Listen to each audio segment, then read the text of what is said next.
ఈరోజు చంద్రగ్రహణం. ఈ చంద్రగ్రహణం రోజు చంద్రుడు ఏ విధంగా కనిపిస్తాడు అంటే బ్లడ్ మూన్, రక్తపు కలర్‌లో కనిపిస్తాడు. ఎర్రటి చంద్రుడు కనిపిస్తాడు అని చెప్తా ఉన్నాడు. ఇంక దీనికి కారణం ఏంటి అసలుకి అంటే సూర్యుడు, చంద్రుడికి మధ్య భూమి వస్తూ ఉంది. అంటే భూమి నీడ చంద్రుని మీద పడతా ఉంది పూర్తి స్థాయిలో. దానివల్ల దీన్ని సంపూర్ణ చంద్రగ్రహణం అని చెప్తారు. అయితే ఈ చంద్రుడు ఏ విధంగా కనిపిస్తూ ఉన్నాడు అంటే రక్తపు వర్ణంలో కనిపిస్తూ ఉన్నాడు. అందుకోసమే దీన్ని బ్లడ్ మూన్ అని చెప్తూ ఇది ఒక చంద్రగ్రహణం కింద చెప్పారు. ఇది సైంటిఫిక్ ఎక్స్ప్లెనేషన్. సరే, రాహువులు, కేతువులు అని చెప్తారు. సో రాహుకేతువులు ఛాయాగ్రహాలనే హిందూ శాస్త్రం చెప్తా ఉంది. అలాగే సైంటిఫిక్గా యాక్చువల్గా చంద్రుడు పరంగా, సూర్యుడి పరంగా ఒక అక్షాలుగా, ఒక బిందువులుగానే ట్రీట్ చేస్తారు వాళ్ళు. తప్పితే వీటిని పూర్తి స్థాయి గ్రహాలుగా శాస్త్రం కూడా చెప్పటం లేదు. సో ఇప్పుడు వచ్చిన ప్రాబ్లం ఏంటి, మరి నమ్మాలనా వద్దా?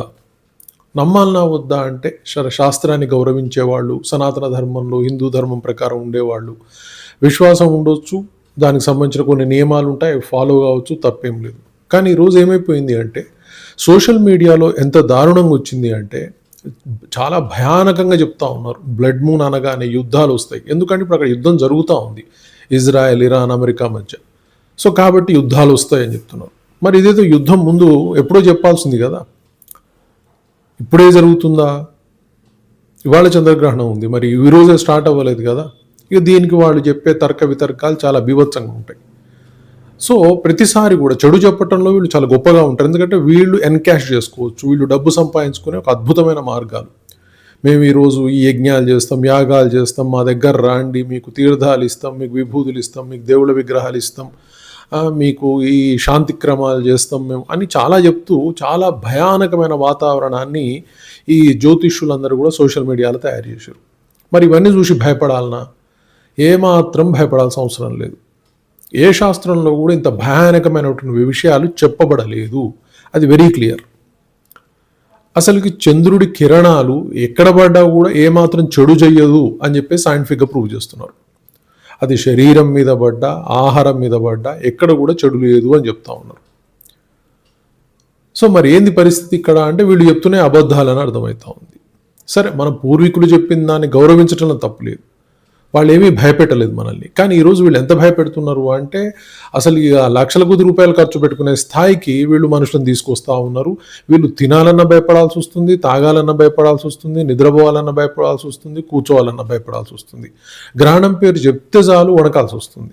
అంటే మొత్తం మీద ఒక ధన సంపాదనకు ఒక మార్గాన్ని వీళ్ళు సులభతరం చేస్తున్నారు ఏదైతే సోషల్ మీడియా ఉందో దాని ద్వారా. కాబట్టి ప్రజలందరికీ ఒకటే, సింపుల్గా మీరు మీ దైవాన్ని నమ్మేటట్లయితే ఆ దైవాన్ని నమ్ముకొని జీవించండి. శాస్త్రంలో కొంతవరకు మీరు ఏ విధంగా ఫాలో కావాలనో అది ఫాలో అవ్వండి, అంతకుమించి అవసరం లేదు. మూర్ఖత్వానికి పోకండి. సైన్స్ను కూడా యాక్సెప్ట్ చేయాల్సి వస్తుంది. సైంటిఫిక్గా ప్రూవ్ చేస్తూ దానికి వ్యతిరేకంగా చేస్తున్న వాళ్ళు సమాజంలో బాగానే ఉన్నారు, వాళ్ళకేం చెడు జరగలేదు. వీళ్ళు చెప్తున్నటువంటి యుద్ధాలు, వీళ్ళు చెప్తున్నటువంటి చెడు ప్రభావాలు, వీళ్ళు చెప్తున్న చెడు సమస్యలు ఇవేవి కూడా ఏమంటాం, కర్మ సిద్ధాంతం వస్తూనే ఉంటాయి, పోతూనే ఉంటాయి, వస్తూనే ఉంటాయి. ఈరోజు మంచి, రేపు చెడు, రేపు మంచి, ఈరోజు చెడు. అంతే తప్పితే ఈ గ్రహణం వల్లనే చెడు జరిగింది, ఆ గ్రహణం వల్లనే చెడు జరిగింది అంటే మరి గ్రహణాల వల్లనే జరగాలి, మిగతా జరగకూడదు. సో కాబట్టి ఈ మూర్ఖత్వాన్ని వదిలేసి, భయాన్ని వదిలేసేసి సైంటిఫిక్గా కొంత ఆలోచించండి. శాస్త్రాన్ని కూడా కొంత యాక్సెప్ట్ చేయాల్సి వస్తుంది. ఎందుకంటే మన పూర్వీకులు ఏ విధంగా ఆలోచించి చెప్పారో మనకు తెలియదు కాబట్టి కొంతవరకు వాళ్ళు నిజాలు చెప్పారు కాబట్టి అవి మనం అంగీకరించాల్సి వస్తుంది. అంతేగాని మూర్ఖత్వంగా సోషల్ మీడియా జ్యోతిష్యుల వల్ల మనల్ని భయభ్రాంతులు చేసి వాడు సంపాదించుకుంటారు అన్న అనుమానం వచ్చిందంటే మాత్రం నమ్మాల్సిన అవసరం లేదు. మీరు నమ్మకపోయినా నష్టం లేదు.